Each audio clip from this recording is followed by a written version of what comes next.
Hello students, स्वागत है बच्चों आप सभी का on this YouTube channel of Vedantu, that is Vedantu class 11th and 12th, जो कि कंप्लीटली डेडिकेटेड है उन सभी बच्चों के लिए जो अभी क्लास 11th में है, 12th में है या फिर जेई या नीट के प्रिपरेशन करने में लगे हुए हैं। तो दिस चैनल इज बच्चों वन स्टॉप सोल्यूशन, चाहे आप सीबीएसई बोर्ड से हो, आईसीएसई बोर्ड से हो या फिर कोई भी रीजनल बोर्ड से बिलोंग करते हो, सभी के लिए बच्चों ये चैनल वन स्टॉप सोल्यूशन रहने वाला है। और जैसे कि बच्चों आप सभी को पता है, हमने इस पर्टिकुलर चैनल पे एक नई सीरीज की शुरुआत की है जिसमें बच्चों हम लोग डिस्कस करते हैं एनसीईआरटी के फिजिक्स के सारे एक्सरसाइजेस के सारे क्वेश्चन का सोल्यूशन इन वन प्लेटफॉर्म। तो बच्चों आज की क्लास में हम लोग करने वाले हैं ऑसिलेशन चैप्टर, जो कि क्लास 11th का बहुत ही तगड़ा सा चैप्टर है, थोड़ा टफ माना भी जाता है ना, तो खतरनाक सा चैप्टर है ऑसिलेशन। उसके एनसीईआरटी के सारे क्वेश्चन का सोल्यूशन हम लोग करने वाले हैं आज के वीडियो में। तो फटाफट सभी लोग सेशन को लाइक कर देंगे, सेशन को शेयर कर देंगे और चैनल को सब्सक्राइब कर लीजिए। जो लोग मुझे नहीं जानते बच्चे लोग, so I have done my BTech from IIT Mandi. I have been awarded an Institute Silver Medal and I have been teaching the students of both JEE and NEET field from last 2 years. ठीक है, and obviously my name is विशाल। ठीक है, चलो तो शुरू करते हैं बच्चों हम लोग सबसे पहले क्वेश्चन के साथ। पहला क्वेश्चन आप सभी के स्क्रीन पे देखिए क्या कह रहा है, विच of the following example represent the periodic motion. Periodic motion मतलब बच्चों, पीरियोडिक मतलब मोशन मतलब ऐसा मोशन जिसका टाइम पीरियड फिक्स हो, मतलब कि एक पर्टिकुलर टाइम के बाद वो चीज बच्चों रिपीट मार रहा है, समझ रहे हो। जैसे कि देखो अगर मैं इसको बात करता हूँ, ठीक है, ये देख सकते हैं बच्चों यहाँ के बाद जो है एक टाइम एक चक्कर, ये जो है 0t/2 ये हो गया t, है ना। तो एक टाइम पीरियड के बाद देखो ये सेम चीज देखो आगे रिपीट मारना शुरू करेगा, है ना। देखो रिपीट मार नहीं मारा, ठीक, अब फिर से अगले बार फिर से रिपीट मारेगा, राइट। तो पीरियोडिक मोशन ऐसा मोशन होता है बच्चों जिसमें कि एक पार्टिकल सेम पाथ को दोहराता है एक पर्टिकुलर फिक्स टाइम के बाद। जैसे पृथ्वी की गति, पृथ्वी का जो रिवॉल्यूशन है बच्चों, आप सभी को पता है पृथ्वी जो है सूर्य के चारों ओर 365 दिन और 1/4 मतलब कि कह सकते हो, मतलब लगभग 365 मान लो, 365 दिन में क्या करता है, सूर्य के चारों चक्कर लगाता है ना। तो वो पीरियोडिक मोशन है, समझ में आ रहा, क्लियर है। चलिए, तो कह रहा है कि इसमें से कौन से एग्जाम्पल जो है वो पीरियोडिक मोशन है। कह रहा है बच्चों, a swimmer completing one return trip from one bank to of a river to the other bank and back. ठीक है, मतलब एक व्यक्ति है जो कि नदी में इधर गया और इधर आया, राइट। तो इसने एक चक्कर मारा, कह रहा है ये पीरियोडिक है कि नहीं। तो पहली बात बच्चों यार पीरियोडिक नहीं होगा, क्योंकि पहली बात तो इसने बोला है केवल एक ही ट्रिप मारा, है ना।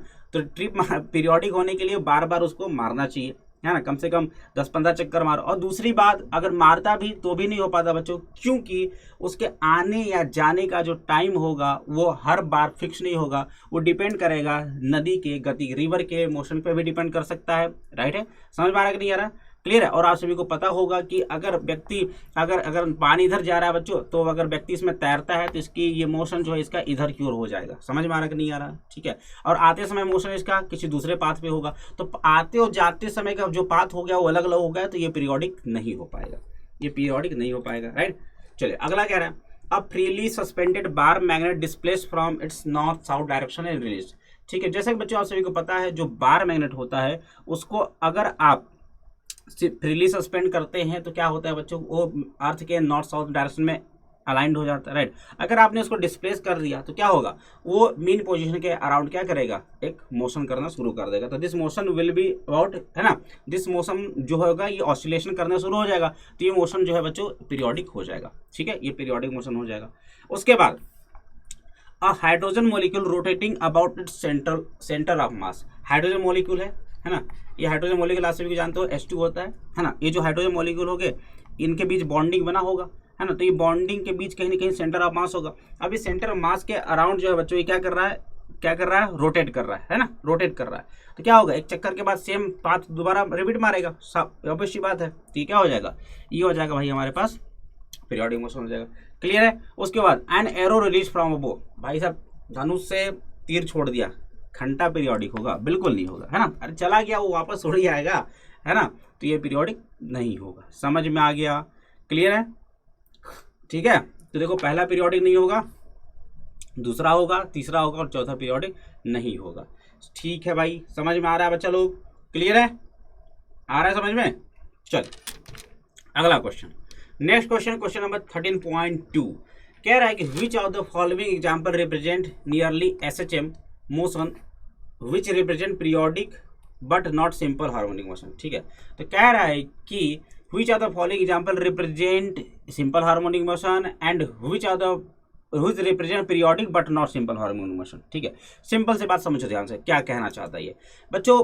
पीरियोडिक मोशन जो हो रहा है, पीरियोडिक मोशन मैंने आप सभी को बता दिया क्या होता है, एक मतलब कि एक सेम पाथ पे एक फिक्स अमाउंट ऑफ टाइम के बाद चक्कर मारना, है ना भैया। जैसे धरती है 365 दिन के बाद चक्कर मारती है कि नहीं मारती, मारती है। ठीक, वो पीरियोडिक मोशन हो गया। सिंपल हार्मोनिक मोशन ये मोशन होता है बच्चों जिसमें कि जो पार्टिकल का जो डिस्प्लेसमेंट होता है ना, जैसे कि मैंने ये देखो, जैसे स्प्रिंग है या फिर ये सिंपल पेंडुलम समझ लो, सिंपल पेंडुलम है ना, ऐसा समझिए। यहाँ से बॉब को लटका दिया, बॉब को अगर आपने बच्चों इधर झटका दिया तो ये क्या करेंगे, आपने डिस्प्लेसमेंट किधर दिया, डिस्प्लेसमेंट इधर दिया, लेकिन ये आना किधर चाहेगा, इधर क्यों आना चाहेगा, है ना। तो रिस्टोरिंग फोर्स इसको पीछे की ओर खींच रहा है ना। तो जब कभी भी इसका जो एक्सेलरेशन होता है, एक्सेलरेशन मतलब रिस्टोरिंग फोर्स की बात कीजिए, रिस्टोरिंग फोर्स मतलब एक्सेलरेशन की। तो जब इसका एक्सेलरेशन जो बच्चों डिस्प्लेसमेंट के प्रोपोर्शनल हो लेकिन निगेटिव में, यानी डिस्प्लेसमेंट के निगेटिव में प्रोपोर्शनल हो, भैया आपने डिस्प्लेसमेंट तो इधर किया लेकिन फोर्स लग रहा है इधर की ओर, समझ में आ रहा नहीं आ रहा, तो ऐसे कंडीशन को हम लोग कहते हैं एसएचएम। मतलब वो ट्राई करता है हमेशा अपने मीन पोजीशन में आने की, समझ में आ रहा, क्लियर है, तो उसको कहते हैं एसएचएम। चलो, तो कह रहा है कि इसमें से कौन सा जो मोशन है वो एसएचएम है और कौन सा पीरियोडिक है लेकिन एसएचएम नहीं है। अब ध्यान रखना, जितने भी एसएचएम होते हैं वो सारे के सारे पीरियोडिक होते हैं, है ना, क्योंकि एक फिक्स अमाउंट ऑफ टाइम के बाद रिपीट मारते हैं। लेकिन सारे के सारे पीरियोडिक मोशन एसएचएम नहीं होगा। जैसे पहला एग्जांपल समझ लो भैया, धरती अपने एक्सिस पे घूम रही है, जो धरती है पृथ्वी अपने एक्सिस पे घूम रही है, तो क्या उसमें कौन सा रिस्टोरिंग फोर्स लग रहा है, उसमें उसको कौन वापस खींच रहा है, कोई नहीं खींच रहा, राइट। पीरियोडिक तो मोशन तो है, 24 घंटे के बाद एक चक्कर कंप्लीट मार दे रही है, अगले 24 घंटे में फिर अगला चक्कर मारेगी, राइट। तो पीरियोडिक मोशन तो हो जाएगा लेकिन सर एसएचएम नहीं होगा। ठीक है, तो ये होगा केवल और केवल पीरियोडिक। ठीक है भाई, क्लियर है। चलिए, उसके बाद देखिए दूसरा कह रहा है कि दूसरा देखिए क्या कह रहा है, दूसरा कह रहा है भैया कि motion of an oscillating mercury column in U tube. U tube जानते हैं, यूट्यूब ऐसा कुछ होता है, ठीक है, ये यूट्यूब हो गया। यूट्यूब में बच्चों क्या हो रहा है, यूट्यूब में ये जो मरकरी है ना, इसमें मरकरी भर दिया हमने, ठीक है। अब ये मरकरी इधर उधर ऑसिलेट कर रहा है बच्चों। जब मरकरी अगर ऊपर जाएगा तो इसको इसका वेट की वजह से ये किधर आना चाहेगा, नीचे की ओर आना चाहेगा, राइट। ठीक है, तो ये देख सकते हैं बच्चों, फोर्स नीचे की ओर लग रहा है और डिस्प्लेसमेंट ऊपर की ओर, तो ये क्या हो जाएगा, ये एसएचएम हो जाएगा, दिस विल बी एसएचएम। और एसएचएम है तो पीरियोडिक भी होगा। Next, motion of a ball bearing inside a smooth curved bowl, ठीक है। Motion of a ball bearing inside a smooth curved bowl when release from a point slightly above the lower most point. ठीक है, तो ये भी बात बिल्कुल सही है। देखो, एक बॉल है, आपने क्या किया, इसको जो है आपने थोड़ा सा, बॉल यहाँ पे था, इसको आपने ऊपर की ओर डिस्प्लेसमेंट देकर छोड़ दिया। सर फोर्स किधर लगेगा, इधर लिया आपने, डिस्प्लेसमेंट की किधर कराया था, ऊपर की ओर कराया था, राइट। तो यहाँ पे भी आप समझ सकते हैं थोड़ा सा क्या हो जाएगा, ये भी क्या होगा, एसएचएम होगा, क्योंकि ये ऑसिलेशन करना रहेगा, क्योंकि देखो कोई फ्रिक्शन नहीं है, कोई फ्रिक्शन नहीं है, तो ये मतलब इनफाइनाइट टाइम तक ये मोशन करता ही रहेगा। ठीक है, तो ये भी हो जाएगा एसएचएम। और उसके बाद general vibration of polyatomic molecule about its equilibrium position. भाई, vibration of polyatomic molecule about its equilibrium position, तो इक्विलिब्रियम पोजीशन के अबाउट जो मॉलिक्यूल्स होते हैं उनका जो वाइब्रेशन होता है बच्चों वो पीरियोडिक होता है, वो एसएचएम नहीं होता, क्योंकि उसमें कोई भी रिस्टोरिंग फोर्स नहीं होता, राइट। एसएचएम के लिए देखो यार, रिस्टोरिंग फोर्स होने की बहुत जरूरत है, रिस्टोरिंग फोर्स नहीं मतलब एसएचएम नहीं। ठीक है, तो ये हो जाएगा केवल और केवल पीरियोडिक होगा ये, है ना। इसका आंसर क्या हो जाएगा, this will B only periodic motion, right है। समझ में आ गया बच्चा लोग, चला जाए आगे। चलिए नेक्स्ट क्वेश्चन आप सभी की स्क्रीन पे देखिए क्या कह रहा है। नेक्स्ट क्वेश्चन सभी लोग देखेंगे, ध्यान से देखिए क्या कह रहा है कि figure 13.18 depicts 4 XT plots for linear motion of particle which of the plot represent periodic motion। कौन सा प्लॉट पीरियोडिक मोशन बता रहा है, बताइए। What is the period of the motion, और मोशन का पीरियड भी बताइए। ठीक है बच्चा लोग। चलिए देखो यार, पीरियोडिक मोशन क्या होता है, पीरियोडिक मोशन मतलब सर ऐसा मोशन जो कि सेम चीज रिपीट मारना चाहिए, सेम चीज। ठीक है, पहला में देखो भैया ये कभी रिपीट मार रहा है, ये तो बढ़ता जा रहा है, एक्सपोनेंशियल फंक्शन है, तो तुमको कहीं से दिख रहा है क्या पीरियोडिक, सर कहीं से पीरियोडिक नहीं दिख रहा मुझे, तो ये भाई ये तो बढ़ते जा रहा है, कहीं आप अपने मोशन को रिपीट मार रहा नहीं मार रहा। अगला देखो, ये भाई ऐसे पता नहीं कहाँ जा रहे हैं, टेढ़ा मेढ़ा, ये पता नहीं भाई सब, है ना, कहीं से दिख रहा है तुमको पीरियोडिक, है ना, कहीं सेम पैटर्न दिख रहा है तुमको, सेम पैटर्न कहीं नहीं है भाई, ठीक। लेकिन बी देखिए और डी देखिए, बी और डी में देखेंगे तो बच्चों सेम पैटर्न रिपीट मार रहा है, दिख रहा है सेम पैटर्न रिपीट मारते हुए सर, बिल्कुल, है ना। तो सेम पैटर्न रिपीट मार रहा है, मतलब ये दोनों पीरियोडिक मोशन होंगे, बी और डी तो सेम पीरियोडिक मोशन, ये तो ऑब्वियसली है यार, साइन कर्व पीरियोडिक होता है, राइट। अब इनका बोला टाइम पीरियड बता दो, तो टाइम पीरियड क्या होता है बच्चों, एक चक्कर के बीच का समय। तो देख लो एक चक्कर कहाँ से कहाँ हो रहा है। अगर मैं यहाँ से मानना शुरू करूँ, यहाँ से यहाँ तक, यहाँ से यहाँ तक एक चक्कर हुआ, देखो, ठीक। तो यहाँ से यहाँ तक का समय कितना है, ये है बच्चे लोग, ये है 1 और ये है -1, -1 से 1 का बीच का समय कितना, 2 सेकंड। अरे भाई 1 सेकंड इधर 1 सेकंड इधर, कितना हो गया, 2 सेकंड। यानी इसका भी टाइम पीरियड कितना, 2 सेकंड। और इसका टाइम पीरियड देखो, यहाँ से शुरू करो, यहाँ पे खत्म करो, यहाँ से फिर से नया शुरू हो जाएगा। तो यहाँ से यहाँ तक का समय कितना है, यहाँ से यहाँ तक का भी समय कितना है, 2 सेकंड है। क्लियर है, बात समझ में आ गया, हो जाएगा। चलो अगले क्वेश्चन की ओर चलते हैं हम लोग। क्वेश्चन नंबर 13.4 देखिए क्या कह रहा है। हाँ, विच of the following function of time represent simple harmonic motion, है ना। कौन सा सिंपल हार्मोनिक मोशन बताता है, कौन सा पीरियोडिक मोशन बताता है लेकिन सिंपल हार्मोनिक मोशन नहीं है, और कौन सा नॉन पीरियोडिक मोशन है। ठीक है, ठीक है। चलिए अब आप सभी को क्या कर रहा है, हर कंडीशन में जहाँ जहाँ पीरियोडिक मोशन है वहाँ वहाँ उसका टाइम पीरियड भी बताइए। टाइम पीरियड भी आपसे पूछा हुआ है, देखा जाए। चलिए बिल्कुल करते हैं हम लोग पहले सवाल को। देखो पहला सवाल देखो बच्चों, कह रहा है कि इक्वेशन दे रखा है sign omega t minus cos omega T, है ना। ऐसा कुछ इक्वेशन है डिस्प्लेसमेंट का, ठीक। कह रहा है इसका बताइए ये एसएचएम होगा कि पीरियोडिक होगा कि नॉन पीरियोडिक होगा, ठीक। देखो भाई आप सभी लोग जानते हैं नॉर्मल इक्वेशन क्या होता है बच्चों, ये होता है sir x = a cos omega T plus pi, यही पढ़ते हैं हम लोग, ठीक है। यही पढ़ते हैं क्या, एसएचएम का नॉर्मल इक्वेशन डिस्प्लेसमेंट ये होता है x cos omega T plus pi. अब यहाँ पे भाई दो एक साइन है एक कॉस है, राइट, एक साइन एक कॉस है। इसको कैसे सॉल्व कर सकते हैं, तो आप सभी लोग को पता होगा, है ना। नहीं पता है तो मैं बता देता हूँ। देखो इसको ऐसे कर सकते हैं क्या, √2 से मल्टीप्लाई कीजिए दोनों में और √2 से डिवाइड कीजिए,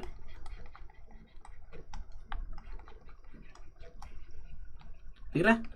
चलो तो यहाँ पे तुम देख सकते हो बच्चों, ये √2 1/√2 का I can write it as sine omega t into cos π/4 लिख सकता हूँ क्या, माइनस अब कॉस ओमेगा टी और 1/√2 को साइन में लिख रहा हूँ मैं, साइन π/4, ठीक है भाई। तो ये देखो sine A cos B minus cos A sine B, sine A minus B का फॉर्मूला बन गया है। This is basically formula of sine omega t minus π/4, right है बच्चे लोग, इंटू √2।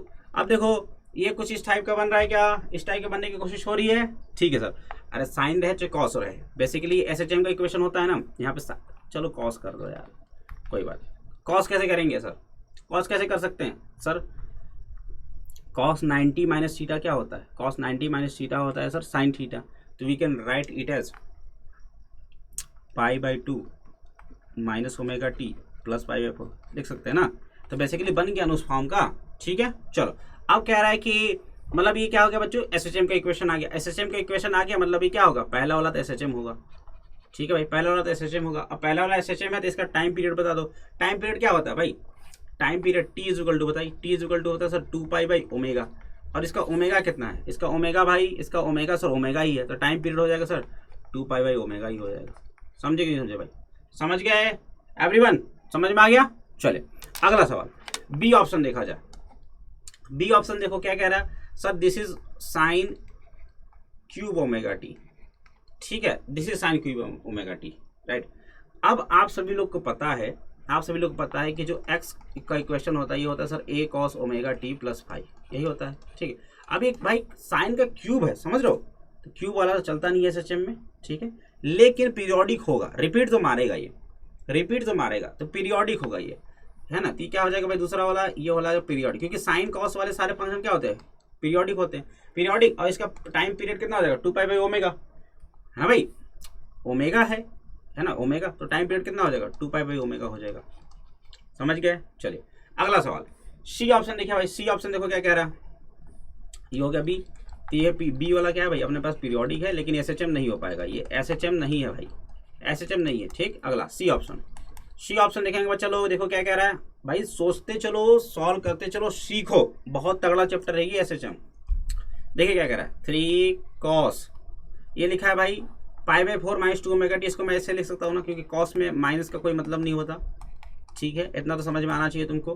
क्या ये एसएचएम है सर? बिल्कुल एसएचएम है, साफ साफ दिख रहा है, दिस इज एसएचएम। बचा लो, साफ साफ दिख रहा है, दिस इज एसएचएम, है ना, A cos omega T plus five के फॉर्म में है, ठीक, साफ साफ दिख रहा है ये एसएचएम होगा।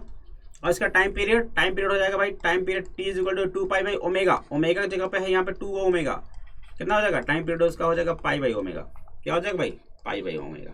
क्लियर है बच्चा लोग? ठीक है, चलिए उसके बाद डी ऑप्शन।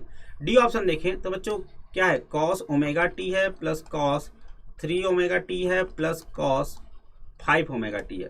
समझ में आ रहा?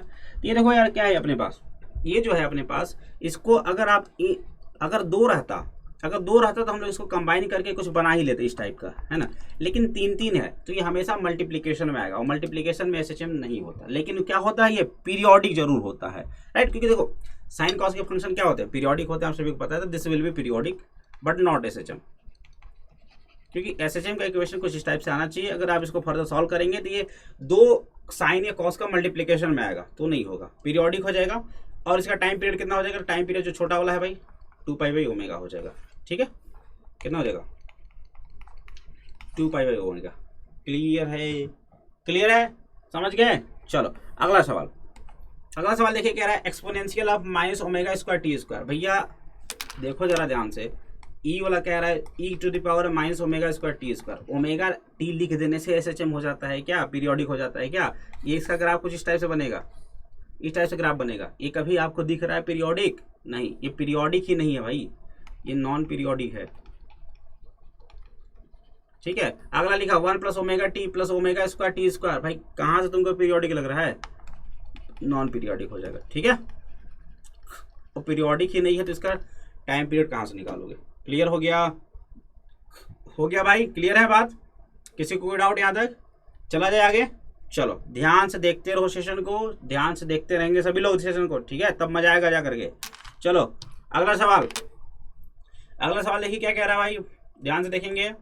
A particle is in linear simple harmonic motion, linear simple harmonic motion कर रहा है, ठीक, यानी एक प्लेन टेबल पे मोशन कर रहा है between 2 points A and B 10 centimetre apart, ठीक है भाई। चलिए take the direction from A to B as positive direction and give the signs of velocity acceleration and force on the particle when it is, ठीक है भाई। देखिए ध्यान से, हमने क्या किया, हमने 2 पॉइंट ले लिया, पॉइंट ए पॉइंट बी, ठीक है। ए से लेकर ए से बी जो डायरेक्शन है, ए से बी जो डायरेक्शन ये पॉजिटिव है, ठीक। अब ये जो पार्टिकल है ये क्या कर रहा है भाई, सिंपल हार्मोनिक मोशन कर रहा है, ठीक है, सॉरी क्या कर, हाँ सिंपल हार्मोनिक मोशन कर रहा है, जिसका मिड पॉइंट कहीं कहीं ये रहा होगा। अगर ये पूरा डिस्टेंस बच्चों 10 सेंटीमीटर है तो ये कितना होगा 5 सेंटीमीटर, और ये भी होगा कितना 5 सेंटीमीटर, वो भी 5 सेंटीमीटर और ये वो भी 5 सेंटीमीटर, ठीक है। चलो अब सिंपल हार्मोनिक मोशन करता है तो आप सभी को पता होना चाहिए कि जो एक्सेलरेशन होता है सर वो प्रोपोर्शनल टू माइनस वाई होता है ना। अगर एक्स में डिस्प्लेसमेंट हो रहा है तो एक्स में मान लीजिए, है ना, कोई दिक्कत वाली बात नहीं है, ठीक है। डिस्प्लेसमेंट के क्या होगा, डिस्प्लेसमेंट के अपोजिट डायरेक्शन में लगता है एक्सेलरेशन, ठीक है। चलिए अब कह रहा है अपने को कि वेलोसिटी एक्सेलरेशन और फोर्स का डायरेक्शन बताना है आप सभी को जब पार्टिकल अलग अलग पोजीशन पे है तब। सबसे पहला point, at the end of A, जब बच्चों पार्टिकल हमारा यहाँ पर है, पहला क्वेश्चन, जब पार्टिकल जब हमारे पास यहाँ पर है ना, तो बच्चों जब पार्टिकल यहाँ पर होगा तो आप सभी को पता अगर एसएचएम कर रहा है तो ये फोर्स जो एसएचएम को जैसे किधर आने की कोशिश करेगा, पीछे की ओर आने की कोशिश करेगा, किधर आने की कोशिश करेगा भाई, पीछे की ओर आने की कोशिश करेगा। और आप सभी को ये भी पता होना चाहिए कि ये एक्सट्रीम पे है, at the end of A और at the end of B, ये दोनों एक्सट्रीम होते हैं। और एक्सट्रीम पे वेलोसिटी क्या होता है सर, एक्सट्रीम पे वेलोसिटी 0 होता है। क्या होता है, एक्सट्रीम पे वेलोसिटी 0 होता है, ठीक है, समझ में आ रहा, क्लियर है। तो एक्सट्रीम पे बच्चों वेलोसिटी तो हो जाएगा 0। बात करते हैं एक्सेलरेशन की, एक्सेलरेशन की बात किधर होगी भाई, एक्सेलरेशन किधर होगा, तो सर वहां पे है, आप सभी को पता है एक्सेलरेशन किधर होगा, सेंटर की ओर होगा, एक्सेलरेशन किधर होगा, सेंटर की ओर होगा, यानी कि साइन की ओर बताना है ना भाई, साइन बताने मतलब इस वाले एक्सेलरेशन किधर होगा, इस डायरेक्शन में होगा, इसे पीछे की ओर खींचेगा तो एक्सेलरेशन किधर होगा, पॉजिटिव होगा, और फोर्स भी क्या होगा, पॉजिटिव, क्योंकि जिधर एक्सेलरेशन भाई उधर ही तो फोर्स है ना, नहीं समझे, ठीक है। तो दोनों के दोनों पॉजिटिव होंगे, समझ गए। चलो उसी प्रकार से जब एंड बी पर है, जब एंड बी पे है बच्चों तो फोर्स इसको किधर लगेगा, पीछे की ओर खींचने की कोशिश करेगा, और एक्सेलरेशन भी पीछे की ओर होगा, राइट। पीछे की ओर मतलब सर इस डायरेक्शन की बात हो रही है, डायरेक्शन मतलब निगेटिव डायरेक्शन। तो वेलोसिटी तो यहाँ पे भी जीरो होगा क्योंकि एंड पॉइंट है, एक्सट्रीम है, एक्सट्रीम पे वेलोसिटी जीरो हो जाता है, तब जाकर के अपनी पीछे वाली कंडीशन में वापस आना शुरू करता है, राइट। तो यहाँ पे जो एक्सेलरेशन जो होगा वो निगेटिव होगा और फोर्स भी क्या होगा, निगेटिव होगा, राइट। उसके बाद at the mid point of A B going towards A B का मिड पॉइंट यानी यहाँ पे है और ए की ओर जा रहा है। जब भैया अगर इधर की ओर जाएगा, इधर की ओर जाएगा तो एक्सेलरेशन जो वेलोसिटी होगा वो क्या होगा सर, वेलोसिटी जो होगा इस पॉइंट पे बताइए, ये वेलोसिटी क्या होगा, velocity will be sir negative, क्योंकि भाई जा रहा है इधर, साफ साफ दिख रहा है यार, इधर की ओर जा रहा है तो वेलोसिटी क्या होगा, निगेटिव होगा, राइट। अच्छा फोर्स किधर लग रहा है, भाई जा रहा है उधर, डिस्प्लेसमेंट हो रहा है उधर, एक्सेलरेशन किधर, सेंटर की ओर, है ना। ये क्या हो जाएगा, पॉजिटिव, क्योंकि एक्सेलरेशन इधर की ओर आएगा इधर, और फोर्स भी हो जाएगा positive, right. At the 2 centimetre away from B, B से 2 सेंटीमीटर दूर और गोइंग टुवर्ड्स ए, यहाँ पे है और इधर जा रहा है, ठीक है, यहाँ पे है और किधर जा रहा है, इधर की ओर जा रहा है, यहाँ पे है इधर की ओर जा रहा है। तो यहाँ पे क्या होगा भैया, इधर की ओर जा रहा है, किधर जा रहा है सर, इधर की ओर अगर जा रहा है हमारा, तो वेलोसिटी तो ऑब्वियस सी बात है क्या होगा, निगेटिव होगा। वेलोसिटी तो ऑब्वियस सी बात है क्या होगा, निगेटिव होगा। वेलोसिटी क्या होगा, निगेटिव होगा, राइट। अब इधर की ओर जा रहा है, तो इधर की ओर जा रहा है तो एक्सेलरेशन किधर, हमेशा सेंटर की ओर फोकस करो, एक्सेलरेशन किधर, सेंटर की ओर, तो इसका सेंटर किधर है, इधर है, फोर्स भी निगेटिव और एक्सेलरेशन भी निगेटिव, राइट। चलो 3 सेंटीमीटर अवे फ्रॉम ए और गोइंग टुवर्ड्स बी, ए से 3 सेंटीमीटर अवे है यानी कि यहाँ पे है, और बी की ओर जा रहा है, इधर जा रहा है भैया, इधर की जा रहा है यानी वेलोसिटी तो हो जाएगा पॉजिटिव, एक्सेलरेशन भी पॉजिटिव होगा और फोर्स भी पॉजिटिव होगा, ठीक। 4 centimetre away from B going towards A, B से 4 सेंटीमीटर पे अवे है और इधर की ओर जा रहा है, तो इसका भी आंसर सेम होगा यार, इसका भी आंसर क्या होगा, सेम ही होगा, ठीक है ना। देखो क्या कर रहा है, 4 centimetre away from B going towards A, A की ओर जा रहा है ना, तो at a distance of 4 centimetre away from the A going towards A, velocity is directed along B A, velocity जो होगा बी ए की ओर होगा, है ना। तो इधर फॉर क्या हो जाएगा, ये बी ए मतलब इधर वाला डायरेक्शन क्या हो जाएगा, ये सर हो जाएगा निगेटिव, राइट है, ये डायरेक्शन क्या हो जाएगा, निगेटिव हो जाएगा। और उसके बाद भैया 4 सेंटीमीटर पे ही तो है, बी से 4 सेंटीमीटर पे ही है, यानी यहाँ है, तो यहाँ पे जो फोर्स और एक्सेलरेशन वो भी क्या होंगे, भाई, वो भी निगेटिव होंगे, ठीक है, समझ में आ गया। तो बी से at 4 centimetre away from B था, बी से 4 सेंटीमीटर अवे था और ए की ओर जा रहा था, तो मतलब ये हो जाएगा, क्लियर है, हो गया बात, ठीक है बच्चा लोग, किसी कोई दिक्कत यहाँ तक, आगे चला जाए, चलिए आगे चलते हैं हम लोग अगले प्रश्न की ओर, बढ़िया सवाल था ये। अगला प्रश्न देखिए क्या कह रहा है कि which are the following relationship between the acceleration a and displacement x of a particle involve simple harmonic motion. तो जैसे कि आप सभी पता है बच्चों, सिंपल हार्मोनिक मोशन होता है ए इज इक्वल टू एक्सेलरेशन होता है माइनस ओमेगा स्क्वायर एक्स, यानी कि जो ए एक्सेलरेशन होना चाहिए प्रोपोर्शनल टू माइनस एक्स होना चाहिए। किस में आ रहा है, देखो किस में आ रहा है, केवल एक ही ऐसा केस है जिसमें आ रहा है, बाकी इसमें प्लस है, इसमें एक्स स्क्वायर ये हटा दो, ये एक्स क्यूब हटा दो, माइनस 10x यानी कि यही वाला, यानी सी इज द करेक्ट आंसर, सी जो हो जाएगा अपने पास करेक्ट आंसर हो जाएगा, ठीक है। चलिए अगला प्रश्न, नेक्स्ट क्वेश्चन बढ़िया क्वेश्चन है, देखिए क्या कह रहा है आप सभी के स्क्रीन पे। The motion of a particle executing simple harmonic motion is described by the displacement function x t is equal to a cos omega T plus 5। एक कोई पार्टिकल है वो सिंपल हार्मोनिक मोशन कर रहा है, इसका इक्वेशन आप सभी को दे दिया है, x is equal to a cos omega T plus 5। उसके बाद देखो कह रहा है कि if the initial time T is equal to 0 position of the particle is 1 centimetre, time T is equal to 0 जब है तो एक्स इज इक्वल टू 1 है, राइट। रखो जरा, x equal to 1 is equal to a, time t equal to 0 करेंगे तो ये 0 हो जाएगा कॉस 5, यानी ए कॉस 5 की वैल्यू आ गया 1, ठीक। चलिए, और time T is equal to 0 पे इसका इनिशियल वेलोसिटी ओमेगा है, तो वेलोसिटी भी निकाल लो यार। वेलोसिटी क्या होता है, ये होता है sir D x by D T, this is D x by D T, क्या हो जाएगा ये हो जाएगा ए कॉस का हो जाएगा minus sine A sine omega T plus 5, और ओमेगा टी का ओमेगा आ जाएगा, राइट। तो हो जाएगा सर माइनस का A omega sine omega T plus 5 हो जाएगा, क्या बोलो, ठीक है चलो। चलिए, तो कह रहा है आप सभी को, क्या कह रहा है कि यहाँ पे जो वेलोसिटी है ना, जो क्या कहते हैं, जो वेलोसिटी है time T is equal to 0 पे वो ओमेगा है, यानी कि time T is equal to 0 पे जो वेलोसिटी है वो ओमेगा है, रख दीजिए। तो v is equal to omega क्या रखेंगे, माइनस ए ओमेगा साइन, ये हो जाएगा 0 प्लस फाइव। ठीक है, ओमेगा से ओमेगा गया, यानी कि A sine five is equal to आ गया कितना, -1। ठीक, देखो जरा, A cos five is equal to 1 और A sine five is equal to -1 आ गया। तो आप सभी से कह रहा है कि क्या निकालिए, एम्पलीट्यूड निकालिए और इनिशियल फेज एंगल निकालिए, यानी कि फाइव पूछा है और ये पूछा है, निकाला जा सकता है आसानी से, हो जाएगा। कुछ करना है क्या इसमें सर? नहीं। देखो जरा, यहाँ पे देख सकते हैं आप सभी लोग, A cos five is equal to आपने देखा कि 1 आ गया और A sine five is equal to आपने देखा कितना आ गया, -1। एक बार रेशियो लीजिए, साइन बाई कॉस कीजिए तो इसको क्या हो जाएगा, ये tan five is equal to -1 हो जाएगा। tan five is equal to -1 बच्चा मतलब क्या हो जाएगा, 135 डिग्री, है ना। कितना हो जाएगा, 135 डिग्री, यानी कि 3π/4। फाइव तो हो गया हमारे पास 3π/4। किसी कोई दिक्कत? फाइव कितना हो गया भाई, 3π/4 हो गया क्या बच्चा लोग, जल्दी बताइए, फाइव कितना हो गया, 3π/4, राइट। अब उसके बाद एम्पलीट्यूड निकालना है, क्या करेंगे, बस स्क्वायर करके जोड़ दो इन दोनों को, तो हो जाएगा A square cos square five plus A square sine square five is equal to 1 का स्क्वायर 1 और -1 का भी स्क्वायर 1 हो जाएगा।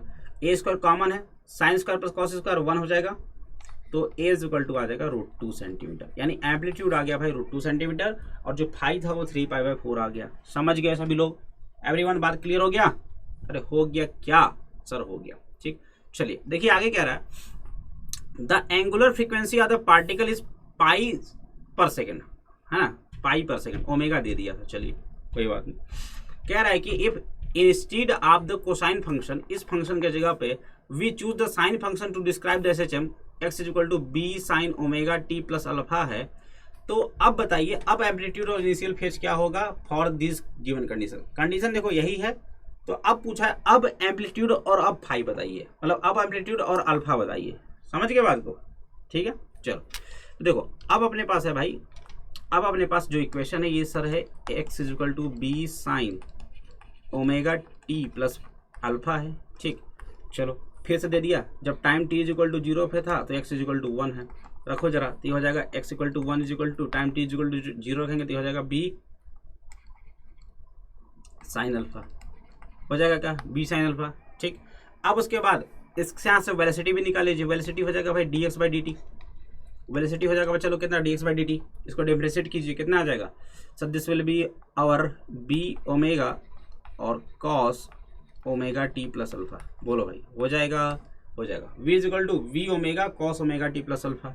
ठीक है, अब आपको कह रहा था कि time t is equal to 0 पर जो वेलोसिटी है वो ओमेगा है, रख दीजिए, तो हो जाएगा omega is equal to B omega, ये हो जाएगा cos time t is equal to 0 यानी कॉस अल्फा, ओमेगा से ओमेगा गया, यानी b cos alpha is equal to कितना आ गया, 1 आ गया, है ना, ये आ गया b साइन अल्फा भी 1, b कॉस अल्फा भी 1, b sine alpha b cos alpha अगर 1 है तो रेशियो ले लीजिए, तो tan alpha is equal to आ जाएगा बच्चे लोग कितना, 1, tan अल्फा 1 आ गया तो sir alpha is equal to π/4 हो गया, अल्फा इक्वल टू कितना हो गया, π/4, और अल्फा π/4 के साथ साथ और क्या हो सकता है भाई, यहाँ देखो आप सभी को पता है tan 270 minus π/4 is equal to भी तो cot π/4 होता है ना, और इसकी भी वैल्यू तो 1 ही आती है ना, तो इस वाले एंगल पे भी 270 में से π/4 घटा दीजिए, यानी कि 3π/2 में से π/4 घटा भाई कितना आ जाएगा, ये आ जाएगा सर 5π/4, कितना आ जाएगा 5π/4, यानी कि दूसरा एंगल 5π/4 भी पॉसिबल है, समझ गए, यानी कि 5π/4 पे भी सर फेज आ सकता है, 5π/4 भी हो सकता है। ठीक, और उसके बाद आपसे पूछा है एम्पलीट्यूड ऑफ बी है, स्क्वायर करके जोड़ देंगे तो amplitude B is equal to √2 ही आ जाएगा। ठीक है, b इज इक्वल टू √2 ही आ जाएगा। क्लियर हो गया, समझ गए सभी लोग? ठीक है, स्क्वायर करके जोड़ देंगे सेम चीज आ जाएगा, हो जाएगा, चला जाए आगे। चलिए नेक्स्ट क्वेश्चन, अगला क्वेश्चन देखिए आप सभी के स्क्रीन पे, देखो क्या कह रहा है कि अ spring balance has a scale that reads from 0 to 50 kg। ठीक है, एक स्प्रिंग बैलेंस है जो कि 0 से 50 kg तक रीडिंग करता है। The length of the scale is 20 centimetre. A body suspend from this balance when displaced and released oscillates with a period of 0.6 second. What is the weight of the body? ठीक है भाई, चलो तो आपसे कह रहा है what is the weight of the body, तो आप सभी को पता है कि इस कंडीशन में जो फार्मूला होता है time t is equal to 2π√m/k होता है, दिख रहा है सब? ठीक है भाई, क्या होता है time t is equal to 2π√m/k। कह रहा the length of the scale is 20 centimetre and body suspended from this balance when displace and release. ठीक है, देखो आप अपने को क्या निकालना है भाई, अपने को निकालना है, अपने को टाइम पीरियड निकालना है। ठीक है, नहीं सॉरी, टाइम पीरियड दिया है, क्या निकालना है, मास निकालना है। देखो टी स्क्वायर इक्वल टू क्या हो जाएगा, 4π² m/k। ठीक है, क्या हो जाएगा, 4π² m/k। ठीक है, समझ गए। चलिए, तो यहाँ से आप लोग निकाल लीजिए, क्या आप लोग m इज इक्वल टू हो जाएगा भाई कितना, t² k/4π²। ठीक है, समझ में आ गया। चलो, अब आपको क्या करना है, अब आपको निकालना है, टाइम पीरियड दे दिया है, k की वैल्यू कितनी होगी, k की वैल्यू जरा बताएं भाई सब, सभी लोग बताएंगे k की वैल्यू कितना होगा। What will be the value of k। k की वैल्यू नहीं दिया ना इस क्वेश्चन में, k की वैल्यू नहीं दिया है। स्प्रिंग बैलेंस है, ठीक है, 0 to 50 kg। The length of the scale is 20 centimetre, 20 centimetre का स्केल है। Body suspended from the balance when displace and release oscillates with a period of 0.6। ठीक है भाई, तो अच्छा, the length of the scale is 20 centimetre. ठीक है, body अगर हम लोग लगाएं यहाँ पे ये फार्मूला, कौन सा फार्मूला भाई लगा सकते हैं हम लोग यहाँ पे, mg इज इक्वल टू, अगर kx वाला फार्मूला लगाया जाए तो 50 kg के मास अगर आपने लटका दिया 9.8 से, k की वैल्यू अपने को नहीं पता और x की वैल्यू हो जाएगी 20/100।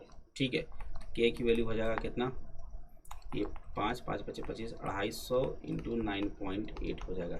ठीक है, k की वैल्यू इतनी हो जाएगी। क्लियर है, k की वैल्यू कितनी हो जाएगी बच्चों, 250 इंटू 9.8 हो जाएगा। ठीक है, देख लिया जाए गुणा करके कितना आ रहा है इसका आंसर, मल्टीप्लाई किया जाए इसका भाई, कितना आंसर आ रहा है देखा जाए।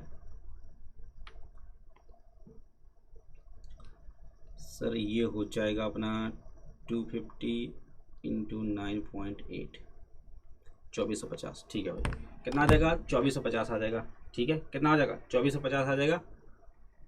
ठीक है, चलो 2450 रख दीजिए, आगे सॉल्व किया जाए। टाइम पीरियड 0.6 इंटू 0.6 और k की वैल्यू आगे 2450 डिवाइड बाई 4π², π² मतलब 22 का स्क्वायर, 22/7 का होल स्क्वायर, राइट, यानी 22² और ये 7² ऊपर चला जाएगा। ठीक है, समझ गया। इसको पूरा सॉल्व कीजिए, इसको सॉल्व कर दिया जाए बच्चा लोग, देखो सॉल्व करो, 2450 इंटू 49 इंटू 0.36 डिवाइड बाय 484 और डिवाइड बाय 4, तो ये लगभग आ जा रहा है अपने पास 22.32 kg, इतना मास आपने इसके ऊपर लटकाया था। क्लियर है कि नहीं, ठीक है भाई, समझ गए। तो देखो यार, आप सभी को इसमें टाइम पीरियड दिया था, आप सभी को निकालना था कितना मास लटकाया गया कि इसका टाइम पीरियड 0.6 आ गया है। तो भाई सिंपल सी बात ये है, स्प्रिंग बैलेंस है, जब आप इसको 50 kg लटकाते हैं, जब इसके ऊपर 50 kg लटकाते हैं, जब फुल डिफ्लेक्शन दे देगा, 20 सेंटीमीटर का फुल डिफ्लेक्शन दे देगा ये। ठीक है, वहां से के निकल जाएगा आपका 2450, रख दीजिए, आंसर आ जाएगा। हो जाएगा बच्चा लोग, चला जाए आगे, बढ़िया सवाल था। ठीक है, चलो आगे चलते हैं अगले सवाल की ओर। नेक्स्ट क्वेश्चन देखिए क्या कह रहा है, अ spring having a spring constant 1200 Newton पर मीटर। अब यहाँ पे स्प्रिंग कांस्टेंट दे दिया अपने को, निकालने की जरूरत नहीं है। चलिए, is mounted on a horizontal table as shown in the figure, इतना। अब मास अब 3 kg, मास दे दिया 3 kg, is attached to the free end of the spring, the mass is then pulled sideways to a distance of 2 cm and release। मतलब इसको आपने 2 centimetre खींच दिया,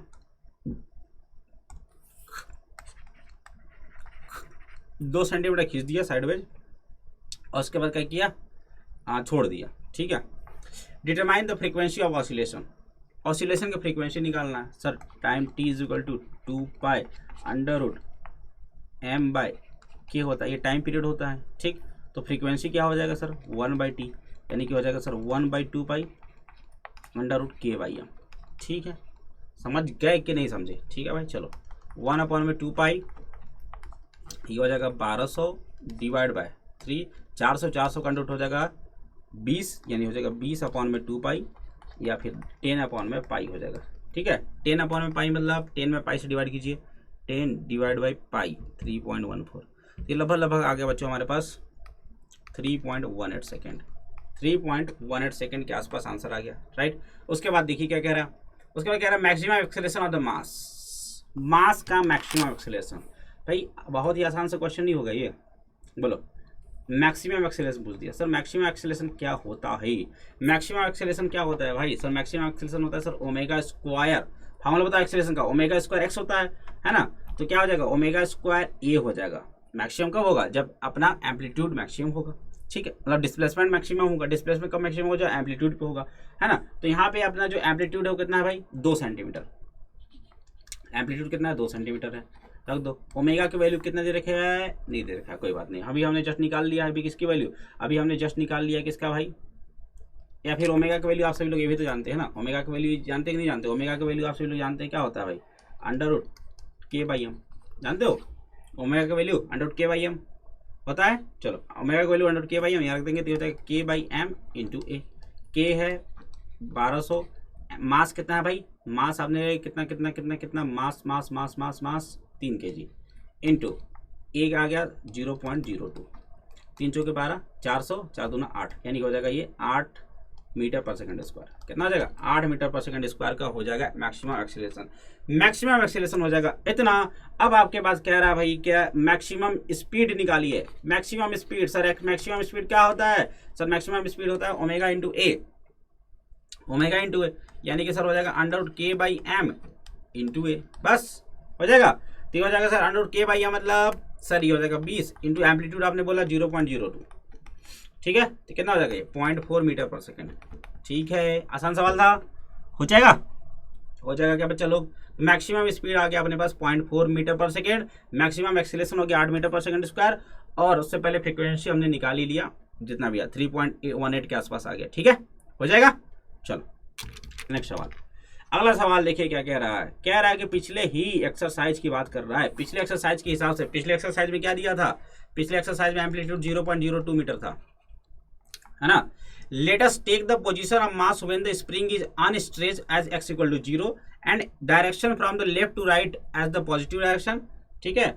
और पॉजिटिव डायरेक्शन कहाँ गया? और axes give x as a function of time t for the oscillating mass if the moment we start the stopwatch t is equal to 0 the mass is at the mean position, ठीक है।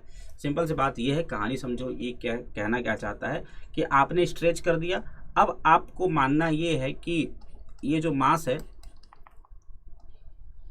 इधर उधर क्या करेगा? SHM करेगा, ठीक है, इधर जाएगा और इधर जाएगा, ठीक है। सेम ही मास है भाई, सेम मास है, कंफ्यूज मत, अलग अलग मास नहीं है, ठीक है, सेम मास है, ठीक। चलो इसको बोलना है x इक्वल टू 0 जब ये मीन पोजीशन पे था, और जब इधर जा रहा है तो इसको हम लोग बोल दिया पॉजिटिव डायरेक्शन, और ये हो जाएगा भाई हमारे पास नेगेटिव डायरेक्शन, ठीक है।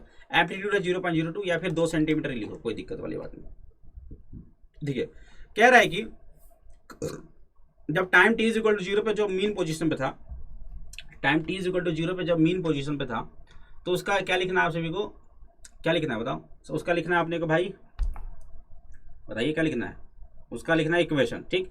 तो इक्वेशन के लिए देखो, उसके लिए अपने को फार्मूला पता है कि time t is equal to 0 पे मीन पे है, तो मीन पे कब आएगा? जब सर वो साइन का फंक्शन हो, है ना।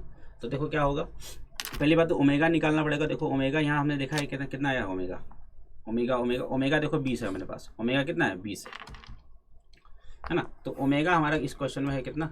20 रेडियन पर सेकेंड, ठीक है। चलो तो पहला कह रहा है जब mean time t is equal to 0 पे कहाँ है? Time t is equal to 0 पे बोल रहा है सर पोजीशन भी 0, मीन पोजीशन पे है। इसका मतलब ये sir x equal to a sine omega t का फंक्शन है, बस और कुछ नहीं। x इक्वल टू हो जाएगा 2 साइन ओमेगा की वैल्यू हो जाएगा 20t, बस दिस इज द इक्वेशन भाई, दिस इज द इक्वेशन, ठीक है, समझ गए। चलो उसके बाद क्या रहा है कि time t is equal to 0 पे अपने मैक्सिमम स्ट्रेस पोजीशन पे है, मैक्सिमम स्ट्रेस पोजीशन पे, स्ट्रेस यानी कि पॉजिटिव डायरेक्शन में है, स्ट्रेस मतलब पॉजिटिव डायरेक्शन में है। तो यहाँ पे जो होगा वो, इसका मतलब ये समझ सकते हो, ये मैक्सिमम स्ट्रेस पोजीशन में कब पहुंचेगा? जब एम्पलीट्यूड मैक्सिमम हो और पॉजिटिव में हो, है ना भाई। दूसरा कंडीशन की बात करूं मैं तो क्या होगा? मैक्सिमम स्ट्रेस पोजीशन पे होगा कब? जब अपने पास बच्चों जो x होगा वो a के बराबर होगा, सिंपल सी बात है। x किसके बराबर होना चाहिए? a के बराबर। वो कब होगा sir?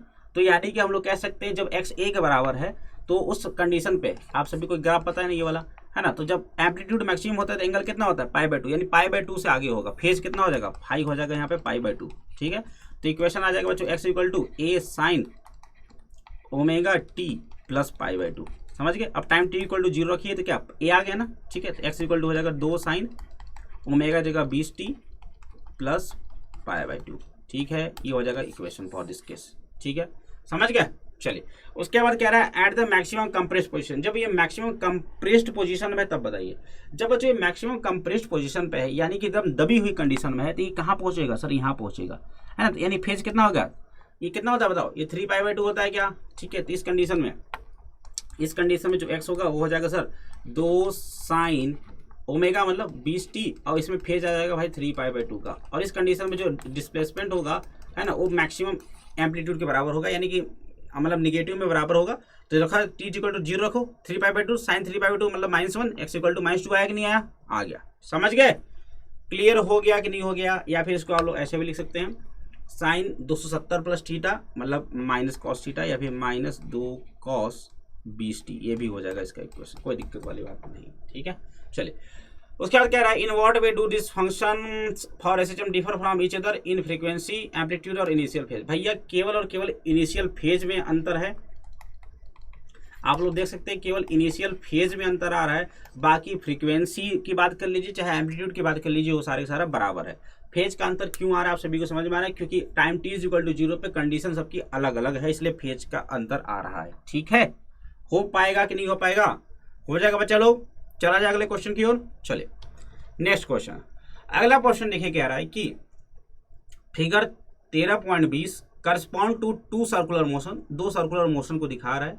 The radius of the circle, the period of revolution और इनिशियल फेज।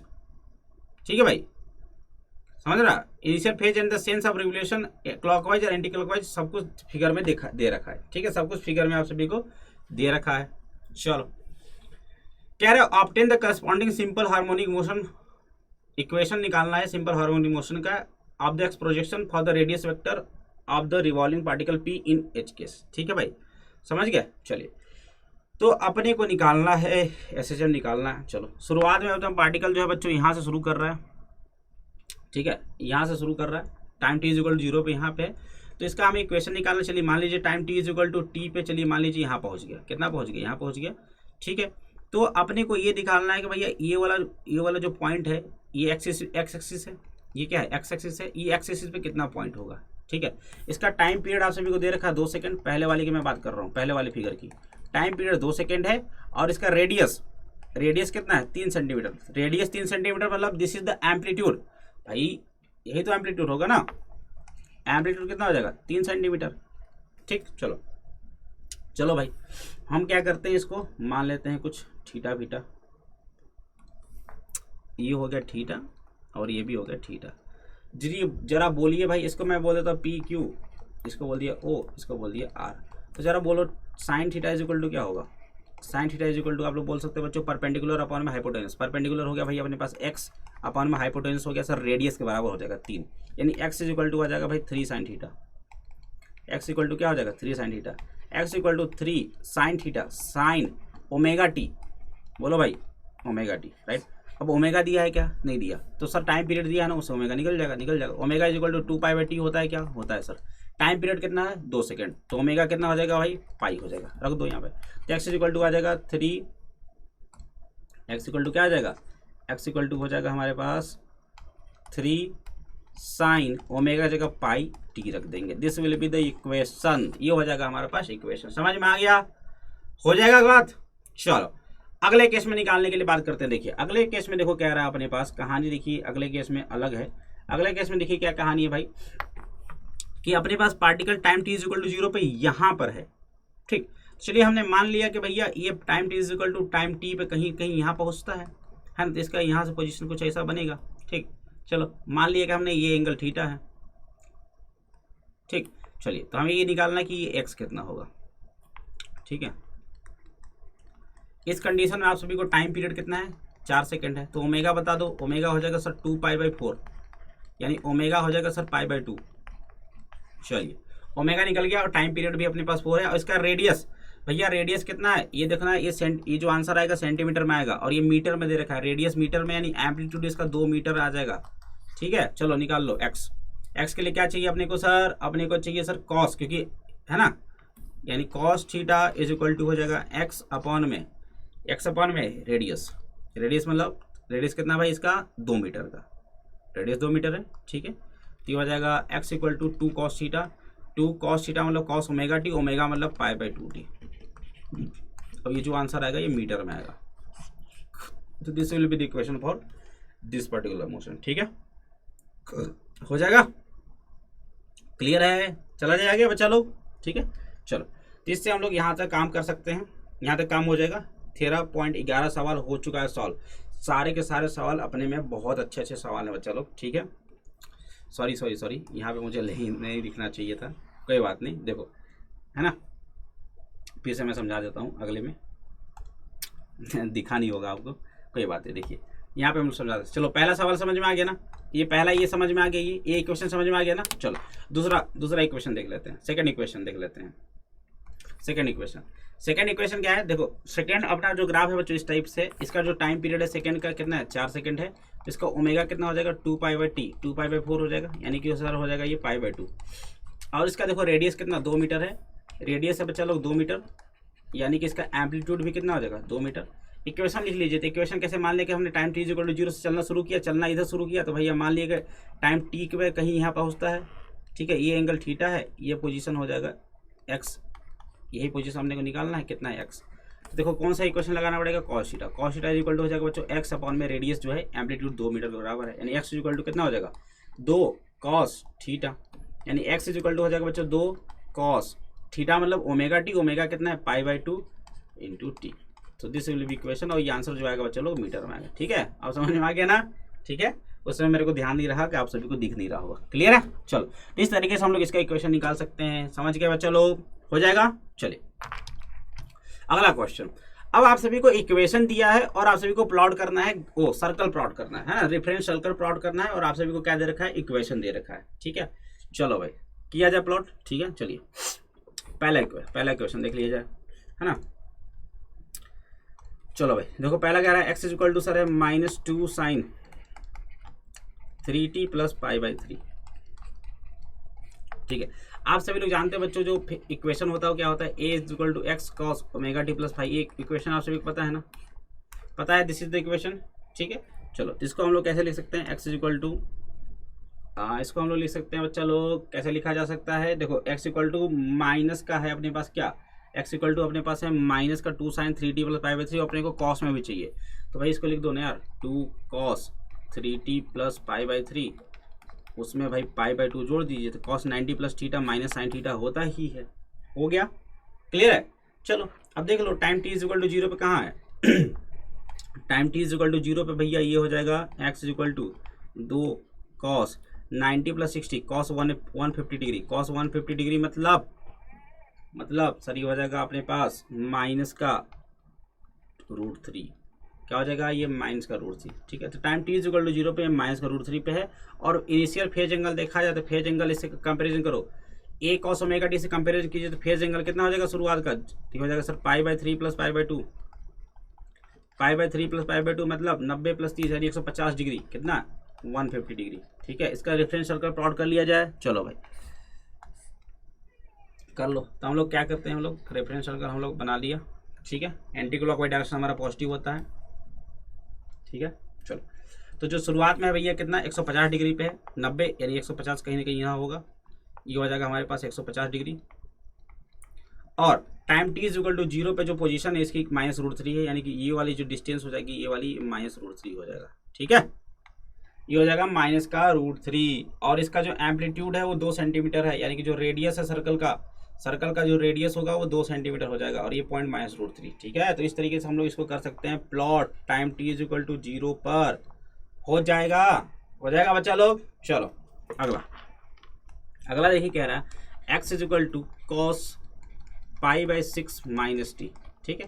भाई ऐसा थोड़ी होता है यार, अपने पास ऐसा होता है ना cos t minus pi by 6, omega t minus plus alpha होता है, थीटा होता है ना, और x इक्वल टू होता है ना ये x cos omega t plus phi, ऐसा होता है ना। तो भाई t को पहले करना पड़ेगा, और cos के अंदर माइनस करने में कोई फर्क नहीं पड़ता। तो यहाँ से आप सभी लोग दिख रहा है साफ साफ, जो इनिशियल फेज एंगल है सर वो कितना है, ये माइनस पाई बाई 6 है, और टाइम t इक्वल टू 0 पे कहाँ हो जाएगा, टाइम t इक्वल टू 0 देखिए तो cos माइनस पाई बाई 6 यानी कि माइनस √3/2 पे होगा, x इक्वल टू माइनस √3/2 पे होगा, ठीक है। और radius of the circle, circle का रेडियस कितना है सर 1 हो जाएगा, है ना। एम्पलीट्यूड कितना है, एम्पलीट्यूड अगर 1 है तो रेडियस ऑफ सर्कल भी कितना हो जाएगा 1। बना दो, बना दिया हमने, ठीक है। इधर होता है हमारा पॉजिटिव, ठीक है, ये हो जाता है हमारा, दिस इज और पॉजिटिव डायरेक्शन, ठीक है। चलो ठीक है। एक्स तो देखो फेज एंगल है -π/6 भैया, ऊपर प्लस होता है, नीचे हमारा माइनस हो जाएगा, यानी इधर होगा कहीं ना कहीं, ये हो जाएगा π/6 मतलब 30 डिग्री, ठीक है। और यहाँ पे जो ये टाइम t = 0 पे यहाँ होगा, इस तरीके से होगा कि इसका जो ये वाला प्रोजेक्शन जो होगा वो कितना होगा -√3/2 के बराबर होगा। और जो रेडियस है सर्कल का, और रेडियस जो सर्कल का है भैया वो 1 है, कितना है 1 है, ठीक, सेंटीमीटर में, क्योंकि सारा डेटा सेंटीमीटर में आप सभी को दे रखा है। हो जाएगा, हो जाएगा, कर लेंगे क्या सभी लोग, हो जाएगा। चलिए, और रेफरेंस सर्कल में देखो ओमेगा भी दिखाना पड़ता है, तो ओमेगा कितना हो जाएगा इसका, ओमेगा 1 रेडियन/सेकंड हो जाएगा, ठीक है। और पिछले वाले केस का देखो 3t है ना, तो ओमेगा हो जाएगा 3 रेडियन/सेकंड, ठीक है, रेडियन/सेकंड। चलो अगला सवाल, x = क्या बोल रहा है, x = है सर 3 sin 2πt + π/4, ठीक है। क्या करेंगे हम लोग इसको, अब देखो यार अपना है अपना ये वाला, इसको अपने को चेंज करना पड़ेगा, किस में चेंज करना पड़ेगा, कॉस में चेंज करना पड़ेगा। क्या कर सकते हैं कॉस में चेंज, बताओ सर, कर सकते हैं।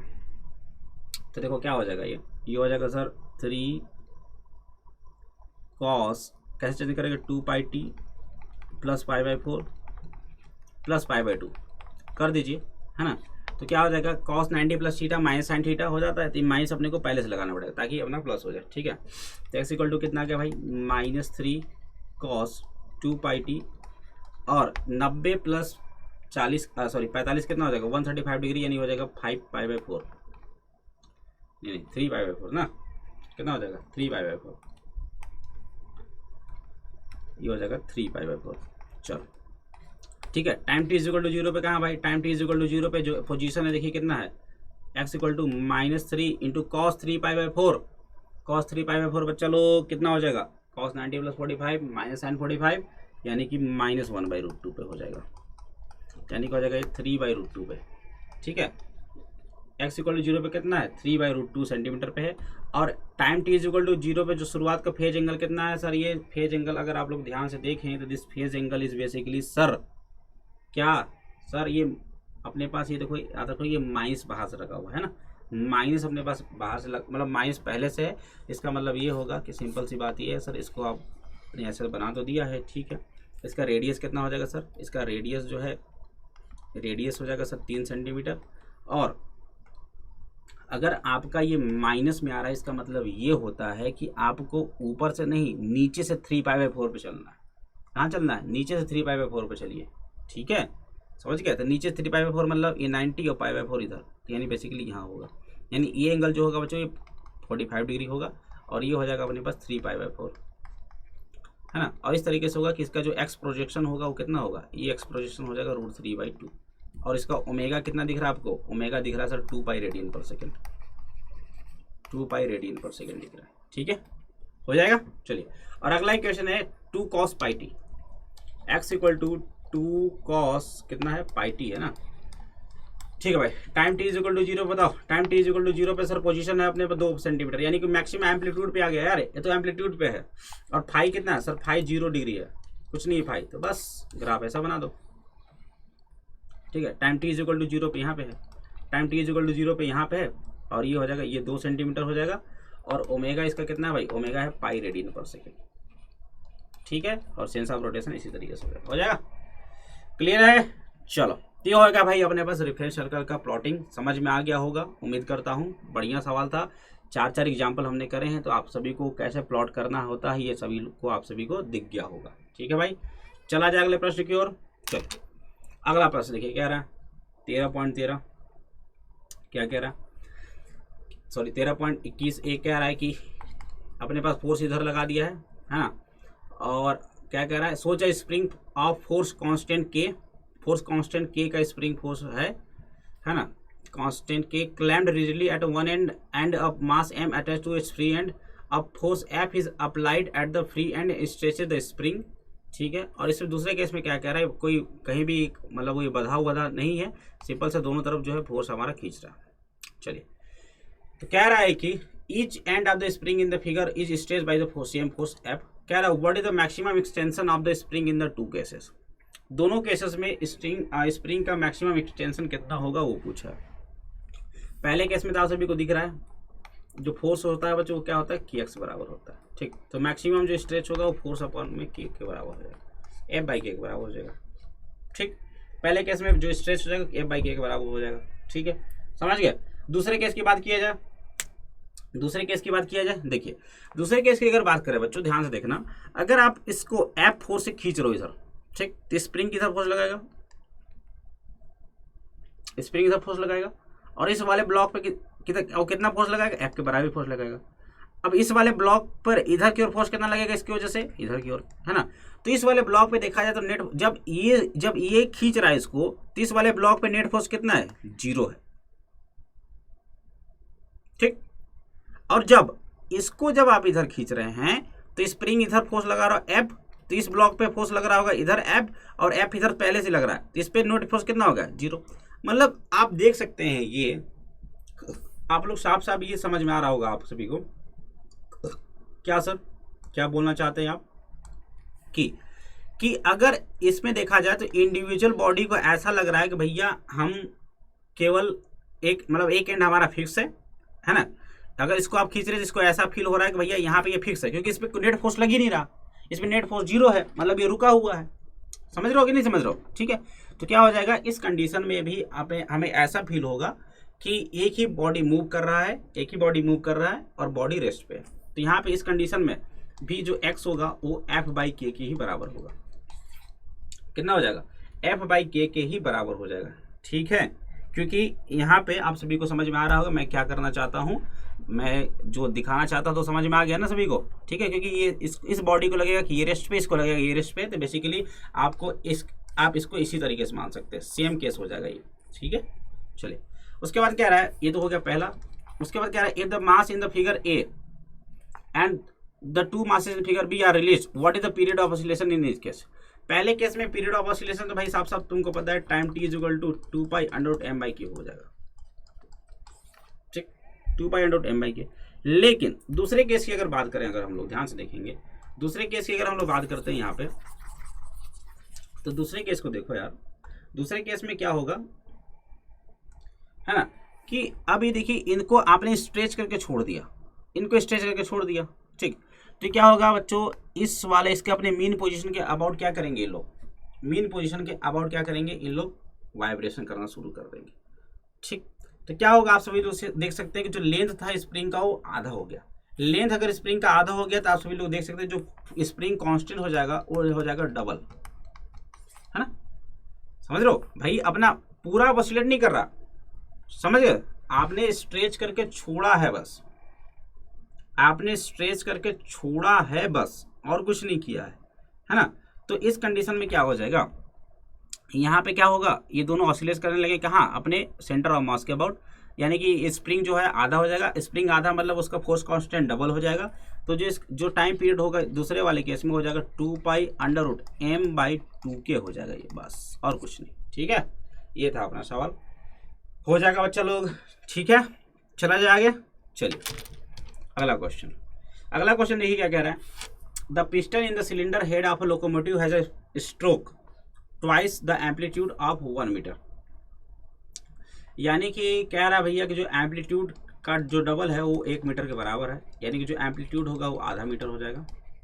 If the piston moves with a simple harmonic motion with an angular frequency omega is equal to 200 radian per minute बोला है भाई, तो 60 से भाग कर देंगे ना, है ना, 60 काट हो जाएगा 10/3 रेडियन पर सेकेंड। कह रहा है what is the maximum speed. भाई मैक्सिमम स्पीड क्या होता है, मैक्सिमम स्पीड होता है सर ओमेगा इंटू ए, ओमेगा 10/3 और ए हो गया 1/2, ये हो जाएगा भाई 5/3, किस में आ जाएगा, ये मीटर पर सेकंड में आ जाएगा। ठीक है, कितना हो जाएगा ये 5/3 मीटर पर सेकंड हो जाएगा।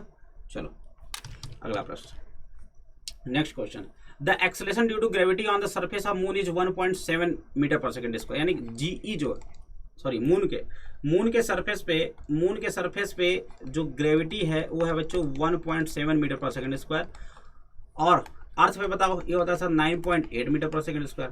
कह रहा है कि what is the time period of simple pendulum on the surface of moon यदि its time period on the earth is 3.5 second. ठीक है भाई, तो अर्थ पे आप सभी को टाइम पीरियड दे दिया 3.5 सेकंड। कह रहा है मून पे इसका टाइम पीरियड कितना होगा ये बताओ। टाइम पीरियड का फॉर्मूला 2π/L/g। ठीक है, चाहे चंद्रमा पे ले जाइए चाहे पृथ्वी पे ले जाइए, टेम्परेचर कांस्टेंट रहेगा तो लंबाई कोई फर्क नहीं पड़ेगा। तो जो T1/T2 होगा बच्चों वो बेसिकली आ जाएगा अपने पास क्या, √G2/G1 दिख रहा है। ठीक है, यानी कि अगर मैं बात करता हूँ मून का डिवाइड बाई अर्थ का तो ये हो जाएगा अंडर क्या हो जाएगा बताओ, अर्थ का डिवाइड बाई मून का। ठीक है, क्लियर है। चलो, तो आप सभी को पूछा मून का क्या होगा टाइम पीरियड, तो मून का जो टाइम पीरियड होगा भाई वो time period of earth into g of earth divide by g of क्या बोलोगे मून, है ना। चलिए, टाइम पीरियड अर्थ पे कितना है बच्चों 3.5 सेकेंड है, अर्थ का 9.8 है और मून पे है 1.7। सॉल्व कर लीजिए, इसको सॉल्व किया जाए इसको। चलो, इसको सॉल्व कर लोगे तो लगभग 8.4 सेकेंड आ जाता है। ठीक है, तो मून पे जो टाइम पीरियड हो जाएगा ऑसिलेशन का वो 8.4 सेकेंड हो जाएगा। क्लियर है, बढ़िया सवाल था, आसान सवाल था। चलो, अगला सवाल आप सभी के स्क्रीन पे बच्चा लोग देखो क्या कह रहा है।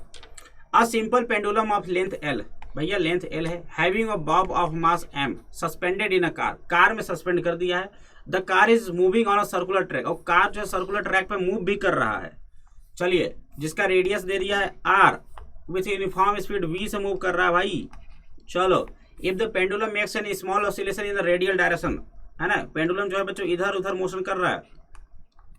ठीक, तो कह रहा है कि what will be time period, तो time period is equal to आप सभी को पता है बच्चों 2π/L/g होता है। लेकिन यहाँ पे g के अलावा आप सभी को पता है अगर ये क्या कर रहा है, अगर ये कर रहा है भैया सर्कुलर मोशन कर रहा है अगर कार, तो आप सभी को पता है ये बॉब है, इसके नीचे की ओर लगेगा ग्रेविटी लग रहा है और इस पे एक बाहर की ओर फोर्स लग रहा है, बाहर की ओर एक एक्सेलरेशन लग रहा है, सेंट्रीफ्यूगल एक्सेलरेशन v²/r। ठीक है, v²/r सेंट्रीफ्यूगल एक्सेलरेशन लग रहा है। तो भैया नेट एक्सेलरेशन निकाल लीजिए, जी इफेक्टिव, नेट जी इफेक्टिव क्या हो जाएगा सर, हो जाएगा ये g² प्लस v² यानी कि v⁴/r² का अंडर रूट। ठीक है, रख दिया जाए, इसका वैल्यू रख दो भाई। तो जो टाइम पीरियड हो जाएगा वो 2π का L/g की value under g² plus v⁴/r² हो जाएगा। This will be your time period बच्चा लोग, हो जाएगा, है ना, समझ गए भाई। बॉब को लटकाया था आपने, ग्रेविटी तो नीचे लगी रही थी, लेकिन उसके साथ साथ अगर कार ऐसे से घूम रहा है तो इसके ऊपर एक बाहर की ओर फोर्स लगेगा ना यार, बाहर की ओर फोर्स लगेगा, उसकी वजह से बाहर की ओर एक्सेलरेशन होगा v²/r का सेंट्रीपेटल वाला। ठीक है, चलिए अगला सवाल देखिए क्या रहा है सभी की स्क्रीन पे, बढ़िया सवाल है। देखो क्या कह रहा है कि एक cylindrical piece of cork of density of base area A, हाँ, and height h floats in a liquid of density ρ1 थोड़ी दिया, रो दिया भाई। द कॉर्क इज डिप्रेस्ड, अच्छा ρ1 दिया, ठीक है, डेंसिटी है उसका ρ1, लिक्विड की डेंसिटी है भाई ρ1 और कॉर्क की डेंसिटी है ρ। ठीक, उसके बाद क्या आ रहा है कि जो कॉर्क है, ढक्कन समझ लो यार, कॉर्क मतलब ढक्कन समझ लो, ऐसा कोई ढक्कन है जिसका क्या दे रखा है, एरिया दे रखा है A, ऊंचाई दे रखा है h। ठीक है, चलिए कह रहा है कॉर्क को हमने पानी में डुबाया, कॉर्क को हमने क्या किया, पानी में डुबाया, या भी नॉर्मल ऐसे अवस्था में बना हुआ है कॉर्क। ठीक है, समझ गया। तो कह रहा है the cork is depress slightly and then release, cork को हमने थोड़ा सा दबाया और ये इसको छोड़ दिया, तो कॉर्क जो है सिंपल हार्मोनिक मोशन करता है। तो सिद्ध कीजिए सिंपल हार्मोनिक मोशन का टाइम पीरियड कुछ इतना रहने वाला है। ठीक है भाई, चलो तो देखो यार, मान लो कि यार हमारे पास जो कॉर्क था अपने द्रव्यमान, अपने भार के वजह से कुछ ना कुछ तो ये वाई डिस्टेंस इसमें डूबा होगा। ठीक, शुरुआत की बात हो रही है। ठीक, लेकिन आपने इसको दबा दिया, आपने इसको दबा करके कुछ नीचे ऐसा भेज दिया, तो ये जो है कुछ extra distance delta y cover किया है इसने। ठीक है, पहला वाई था उसने, अब आपने पहले इसके पास वाई था, अब आपने इसको डेल्टा वाई और दबा दिया, कितना दबा दिया, डेल्टा वाई अगर आपने और दबा दिया है तो अब जो है छोड़ दिया दबा करके तो क्या होगा, सिंपल हार्मोनिक मोशन कर रहा है तो उसका टाइम पीरियड निकालना है भाई। ठीक है, चलिए तो एक बात बताइए, यहाँ पे हमें चाहिए क्या भाई, यहाँ पे अपने को टाइम पीरियड का फार्मूला क्या होता है सर, टाइम पीरियड का फार्मूला होता है 2 pi under root displacement upon में एक्सेलरेशन। डिस्प्लेसमेंट हो गया डेल्टा वाई अपॉन में एक्सेलरेशन ए। ठीक है, अब अपने को डेल्टा वाई और एक्सेलरेशन ए की आवश्यकता है, वो अगर निकल जाए तो अपना काम हो जाएगा। ठीक है भाई। अच्छा ये कैसे निकलेगा सर डिस्प्लेसमेंट और एक्सेलरेशन, तो भाई सिंपल सी बात है, ये समझिएगा अपने को इसका द्रव्यमान दे रखा है क्या, नहीं दे रखा, तो ये जो डब्बा कॉर्क है इसका द्रव्यमान हो जाएगा भैया कितना, घनत्व इंटू आयतन, डेंसिटी इंटू वॉल्यूम। डेंसिटी कितना हो जाएगा रो 1, नहीं डेंसिटी कितना है कॉर्क का रो है, इंटू वॉल्यूम इसका हो जाएगा AH। ठीक है भाई, तो this is your density of, this is your mass of cork, एक कॉर्क का मास हो जाएगा, कॉर्क क्या हो जाएगा बच्चों, ये मास हो जाएगा। ठीक, अब आप सभी को ये भी पता है कि जब इसको डेल्टा वाई से आपने इसको दबाया तो इसके ऊपर लगेगा क्या, एक रिस्टोरिंग फोर्स, जो कि कौन प्रोवाइड कराएगा, बोयंसी फोर्स प्रोवाइड कराएगा, है ना। कौन प्रोवाइड कराएगा भाई, तो बोयंसी फोर्स प्रोवाइड कराएगा। ये भी बोयंसी फोर्स कितना प्रोवाइड कराएगा, है ना भाई, तो बोयंसी फोर्स कितना प्रोवाइड कराएगा जरा बताइए मुझे। तो sir this force will be, ये फोर्स वही होगा जितना इसने पानी को विस्थापित किया होगा, जितना इसने पानी को डिस्प्लेस किया होगा आर्किमिडीज के प्रिंसिपल से। तो जो रिस्टोरिंग फोर्स इसके ऊपर लग रहा है भैया, रिस्टोरिंग फोर्स किसके बराबर होगा, वेट ऑफ वाटर डिस्प्लेस्ड, जो वाटर या फिर जो भी लिक्विड है यार, है ना, दे रखा है क्या, लिक्विड जो भी डिस्प्लेस्ड। ठीक है, चलिए अब कितना वाटर डिस्प्लेस हुआ भैया, पहले मतलब इस जो ये देखो इतना वाटर डिस्प्लेस हुआ होगा जिसकी लंबाई ये डेल्टा वाई है और बाकी एरिया ए है ना। तो वाटर का वॉल्यूम कितना होगा, ए इंटू डेल्टा वाई। तो वाटर का भैया द्रव्यमान कितना हो जाएगा, रो 1 इंटू ए इंटू डेल्टा वाई, ये हो गया, और इसमें जी से मल्टीप्लाई कर देंगे, this will be your buoyancy force. तो ये हो जाएगा rho 1 A delta Y into G. ठीक है भाई, this is your buoyancy force, restoring force. ठीक, रिस्टोरिंग फोर्स कितना निकल गया, फोर्स इज इक्वल टू आ गया भाई अपने पास कितना, rho 1 A delta Y into G. ठीक है, जो फोर्स होता है बच्चों ये एम ए के बराबर होता है, और जो एक्सेलरेशन आप सभी लोग देख सकते हैं बच्चों ये माइनस डेल्टा वाई के प्रोपोर्शनल है। क्यों सर, क्योंकि आपका डिस्प्लेसमेंट आपने नीचे किया था, इस फोर्स को चलो मैं डेल्टा माइनस ही लिख देता हूँ, क्योंकि आपने दबाया नीचे था, बोयंसी लग रहा है ऊपर, है ना, तो एक्सेलरेशन निगेटिव में है। तो इससे ऐसे कह सकते हैं आप सभी लोग ये पार्टिकल क्या कर रहा है, सचम कर रहा है, और इसका जो एक्सेलरेशन हो जाएगा वो कितना हो जाएगा, एक्सेलरेशन हो जाएगा, एक्सेलरेशन का अगर मैं मैग्नीट्यूड की बात करता हूँ तो this will be your rho 1 A delta Y, rho 1 A कितना हो जाएगा डेल्टा वाई अपॉन में मास। ठीक है, इंटू जी भी तो रहेगा। चलिए तो यहाँ से मास कितना होगा, मास हो जाएगा भाई देखो रो 1 A delta Y ji upon में मास की फार्मूला भी निकाला था हमने कितना है, रो ए